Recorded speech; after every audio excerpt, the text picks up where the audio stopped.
राजधानी रायपुर में पारिवारिक विवाद के चलते एक पति ने अपनी पत्नी की उसी के दुपट्टे से गला घोंटकर हत्या कर दी। इस मामले में कबीर नगर थाना पुलिस ने भारतीय न्याय संहिता की धारा 103(1) के तहत अपराध दर्ज कर आरोपी को गिरफ्तार कर लिया है। हत्या का खुलासा उस समय हुआ जब मृतका के पिता कृष्णा सिंह ने थाने में लिखित शिकायत दर्ज कराई। इसके बाद पोस्टमार्टम रिपोर्ट में गला घोंटकर हत्या किए जाने की पुष्टि हुई। थाना कबीर नगर क्षेत्र अंतर्गत अभी घटना घटित हुआ है, जिसमें प्रकरण के जो आरोपी है प्रिंस सिंह, उसने अपनी जो पत्नी है सुहासिनी सिंह, उसका घरेलू विवाद पर बहुत ज़्यादा सो रहे होकर के बोलने पर इसमें मारपीट की घटना हुआ, जिसमें आक्रोशित होकर उसने अपनी पत्नी का गला दबा दिया, जिससे मौके पर उसकी मृत्यु हो गई। अब प्रकरण के आरोपी को पुलिस टीम के द्वारा तत्काल गिरफ्तार कर लिया गया है और प्रकरण में घटना के संबंध में भी और बारीकी से पूछताछ की जा रही है। प्रथम दृष्टया घरेलू विवाद होने के कारण अपने पत्नी का गला दबाकर प्रिंस सिंह के द्वारा हत्या करना कबूल किया गया है। आगे उसमें पूछताछ पर स्थिति और स्पष्ट भारतमाला परियोजना में गड़बड़ी को लेकर नेता प्रतिपक्ष डॉक्टर चरणदास महंत द्वारा प्रधानमंत्री को लिखे गए पत्र पर अब प्रदेश के राजस्व मंत्री टंकराम वर्मा ने तीखा पलटवार किया है। मंत्री वर्मा ने कहा कि नेता प्रतिपक्ष क्यों दुखी हैं, ये मुझे समझ नहीं आता, लेकिन सरकार ने इस मामले को गंभीरता से लिया है और कार्यवाही भी जारी है। मंत्री वर्मा ने बताया कि राज्य सरकार ने इस प्रकरण की जांच आर्थिक अपराध अन्वेषण को सौंपी है। नियुक्त एजेंसी ने अपनी जांच शुरू कर दी है और जो भी दोषी पाया जाएगा उसे किसी भी सूरत में बख्शा नहीं जाएगा। वर्मा ने दो टूक कहा के लिए और इस पे काम हुआ है पिछले 21-22 में इस परियोजना पे काम हुआ है और हमारी सरकार आने के बाद इस परियोजना में लगातार मुआवजे के संबंध में शिकायतें प्राप्त हुई और इन शिकायतों पर हमने कलेक्टर स्तर से एक समिति बना करके उनकी जांच का आदेश किए। तो इस जांच में बहुत सारा गड़बड़ियाँ सामने आई, चाहे फर्जी मुआवजा देने का हो या एक ही ज़मीन पर 2 बार मुआवजा देने का हो। तो इसमें 2-3 प्रकार की गड़बड़ियाँ हमको दिखी, तो कुछ लोगों को इसमें सस्पेंड भी किया है और उसके बाद फिर जब ज़्यादा अनियमितता आई और विधानसभा में ये बात आया तो इस विषय की गंभीरता को देखते हुए सरकार ने निर्णय लिया है कि इनको EOW को दिया जाए और EOW जो है इस पर जाँच कर रही है।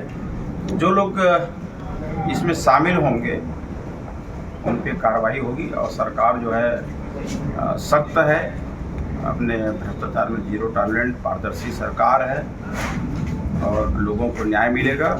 जो लोग भी इसमें होंगे दोषियों पे कार्रवाई होगी। स्पष्ट तौर पे हमारे माननीय मुख्यमंत्री जी ने कहा है कि इस पे जांच हुई और जांच हो रही है EOW को दी है। राजधानी रायपुर के VIP रोड पर आज तड़के एक बड़ा हादसा हो गया। नशे में धुत एक तेज रफ्तार कार चालक ने बुलेट से सवार एक परिवार को जबरदस्त टक्कर मार दी। हादसे में बाइक पर सवार मासूम बच्ची गंभीर रूप से घायल हो गई है, जिसे इलाज के लिए अस्पताल में भर्ती कराया गया है। हादसे के बाद मौके पर भीड़ जमा हो गई और गुस्साए लोगों ने आरोपी कार चालक की जमकर पिटाई कर दी।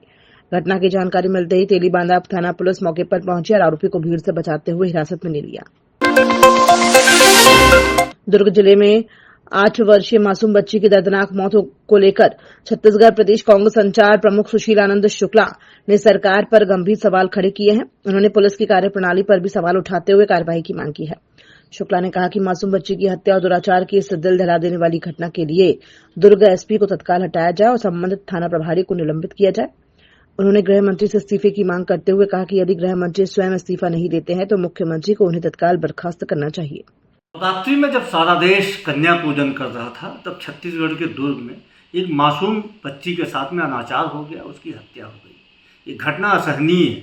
यह घटना राज्य की बिगड़ती हुई कानून व्यवस्था का एक उदाहरण है। जब से भारतीय जनता पार्टी की सरकार बनी है राज्य में महिलाएं बच्चियां पूरी तरीके से सुरक्षित हैं। इस घटना के लिए दुर्ग के SP को तत्काल हटाया जाना चाहिए, TI को सस्पेंड किया जाना चाहिए। इस घटना की नैतिक जिम्मेदारी लेके गृह मंत्री अपने पद से इस्तीफा दें। गृह मंत्री अपने पद से इस्तीफा नहीं देते हैं तो मुख्यमंत्री गृह मंत्री को तत्काल उनके पद से बर्खास्त करें।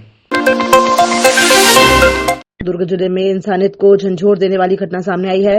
मोहन नगर थाना क्षेत्र में एक 6 साल की मासूम बच्ची का शव एक कार की डिक्की में मिला है। परिजनों ने दुष्कर्म के बाद हत्या की आशंका जताई है। इस पर एडिशन SP सुखनंदन राठौर ने जानकारी देते हुए बताया कि बच्ची के साथ सेक्सुअल असॉल्ट हुआ है। वहीं शॉर्ट PM रिपोर्ट में यह बात सामने आई है कि नाबालिग की मौत कार्डियक अरेस्ट की वजह से हुई है। इस मामले में 3 आरोपियों को हिरासत में लेकर पूछताछ। दुर्ग मोहन नगर थाना क्षेत्र के ओम नगर जो इलाका है वहाँ कल शाम को एक बच्ची के गुम होने की रिपोर्ट आई थी, जिसमें गुमशुदगी कायम किया गया था, खोजबीन की जा रही थी। इसी बीच शाम को देर शाम एक कार में बच्ची का शव मिलने की सूचना मिली, जिस पर हमारी टीम ने जाकर के रिकवर किया और पीएम के लिए भेजा और जो वैधानिक कार्रवाई की जा रही है और इसमें पूरी सक्षमता के साथ पुलिस अपनी काम कर रही है। और अभी पीएम हुआ है। पीएम रिपोर्ट में डॉक्टर ने शॉर्ट रिपोर्ट में सेक्सुअल असल्ट होना बताया है, क्लियर है। काज ऑफ डेथ को एफएसएल की रिपोर्ट आने के बाद डिटेलिंग की जाएगी और 3 संदेही आरोपियों को हिरासत में लिया गया है और जल्द ही इस मामले के तह तक हम पहुंच जाएंगे। बहुत सारी चीज़ें क्लियर है, कुछ चीज़ें हैं जो फोरेंसिक लैब से क्लियर होगी, इस कारण से इसमें डिले हो रहा है। अदरवाइज़ पूरी संजीदगी के साथ दुर्ग पुलिस इस केस को सॉल्व करने में जुटी हुई है और निश्चित रूप से जो भी दोषी होगा वो बख्शा नहीं जाएगा। सर, ये मौत कैसे हुई? मैंने क्या समझ में आ रहा है? जो भी लॉ एंड ऑर्डर को हाथ में लिए हैं, आगजनी की हैं, उसके भी सीसीटीवी फुटेज हैं, उस पर पृथक से अलग से कार्रवाइयाँ की जाएगी।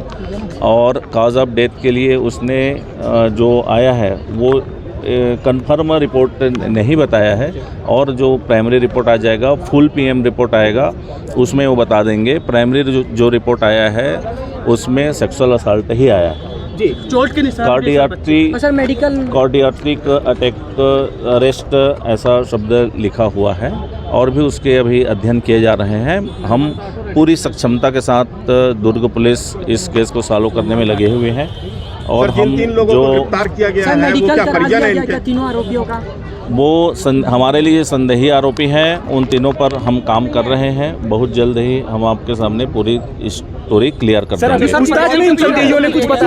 बाकी मैंने जो स्टेटमेंट जो पुलिस की तरफ से देना था मैंने आप सबको दे दिया है।